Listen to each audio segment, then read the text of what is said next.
So how many of you would like to have a lot more money in your lives? Now, I said a lot more money in your lives. And how many to have a lot more happiness in your lives? And how many can stand a heck of a lot more of both in your lives? You've come to the right place. My name is Harv Eker. Welcome to the Millionaire Mind, the secret psychology of wealth. The first thing I want to do is I want to acknowledge you for being here. There's a saying that says 80% of success is just what? Who can tell me? Showing up. So since I can't reach you all, I need you to do me a little favor. Simply reach around, pat both your neighbors on the back and go, congratulations for being here.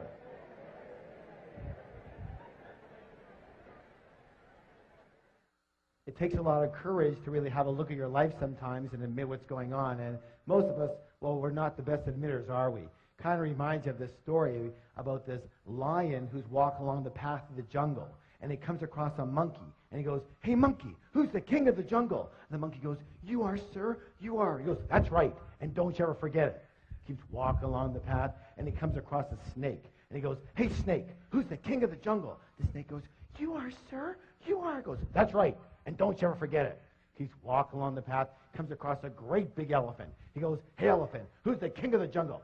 The elephant just keeps walking. He goes, hey, elephant, who's the king of the jungle? The elephant just ignores him. The lion gets really mad, swipes the elephant on the butt, draws blood. The elephant gets angry, picks up the lion with his trunk, throws him around, fires him on the ground, stomps on his head, picks him up, throws him around, fires him on the ground, stomps on his head, picks him up, throws him against a tree, and the battered and bloody lion just lies there. Hey, you don't have to get mad just because you don't know the right answer. And you might as well laugh now because it don't get any better, okay? Anytime I do any training, I have 2 rules. How many rules? 2. How many rules? 2. Thank you. The first rule is really important. It says this: don't believe a word I say. Now, in all sincerity, why would I suggest that? That's right. Whose experience can I come from? Thank you. Just my experience. It doesn't make it right. It doesn't make it wrong. It doesn't make it true. And it doesn't make it false. It just makes it my experience. All I can let you know, however, is that the information and principles you're about to learn here tonight totally transformed my life and has now transformed the lives of literally thousands and thousands and thousands of other people. Is it okay if I tell you just a little bit about myself? Thank you. I guess my claim to fame is that I owned at least a dozen different businesses before I hit the age of 30. Included in one of those businesses was opening one of the first retail fitness stores in all of North America. Now, the interesting thing about that company is that I started that business with $2,000 that I borrowed on my Visa card.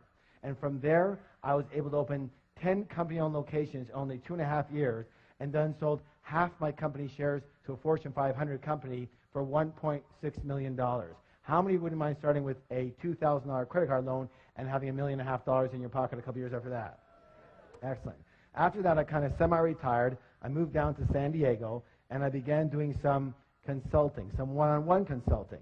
And I guess it was pretty effective for people because they started bringing friends and relatives and managers and partners, and pretty soon it was 1-on-2 and 1-on-5 and 1-on-10 and 1-on-20. And someone suggested, Harv, you might as well open up a school already. And I said, you know what? That is such a good idea. And I did. And I founded the Street Smart Business School and taught thousands of people all across North America Street Smart business strategies for high-speed success. What kind of success, please? High-speed. Thank you. And it was during these seminars that I noticed something. I noticed something very, very, very, very, very, very strange. Would you like to know what it was? Well, maybe I'll tell you next time, but what it was simply this: that you can actually have 2 people sitting side by side in exactly the same room, and one person would take these principles and they would skyrocket to success. But what do you think would happen to the person maybe sitting right beside them? Not a heck of a lot. And I realized right there, you can actually have the greatest tools in the world, but if you have just a tiny leak in the toolbox, we have a little problem. So I began designing programs based on the inner game. What game? Thank you. The inner game of money and success. And when we blended and combined the inner game with the outer strategies, with the outer tools, virtually everybody's results went through the roof. Does that make sense, y'all? A good example of what I'm talking about with this inner game is, how many of you notice the phenomenon that when a millionaire loses their money, they generally have it back a very short time later? True? A good example of that is, have you heard of this fellow by the name of Donald Trump? Here's this multi-billionaire who loses everything and more, and 2 years later, he's got it all back again and more. Why does this phenomenon happen? It happens because even though these people might have lost their money, they never lost their most important ingredient to their success, which was their what? Their millionaire. In Donald's case, it's his what? His billionaire mind. Do you realize that Donald Trump could never, quote unquote, just be a millionaire? Let me ask you your opinion. Are you willing? How do you think that Donald Trump would feel if his net worth was $1 million? Yeah, he'd feel poor. He'd feel broke, right? Now, listen, this is the most important thing you could ever learn. That's because Donald Trump's financial thermostat, his what?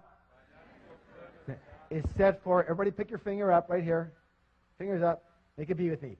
Billions, not millions.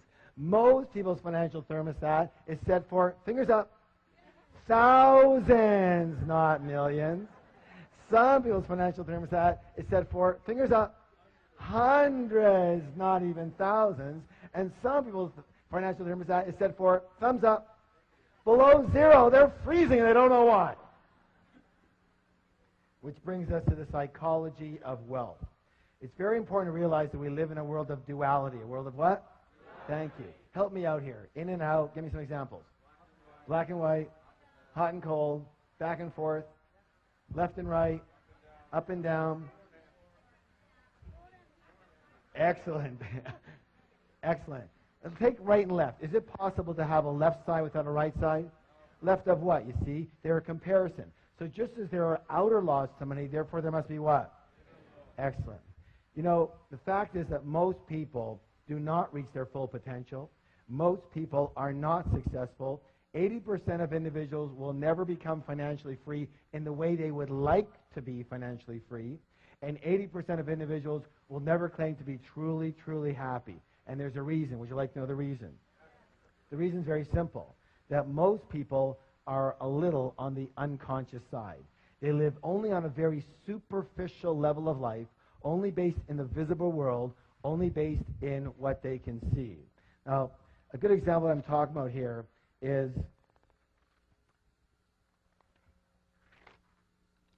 we're going to call this the tree of life. Tree of what? Life. Excellent. And on this tree grows what? Fir. Who said fir?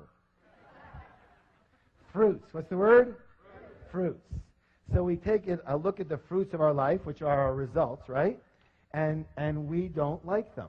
They're too small. They don't taste good. There's not enough of them, right? Well, what do we tend to do? Don't we tend to focus more and more of our energy and focus on those fruits, on those results? Yes? Except for one thing that we forgot.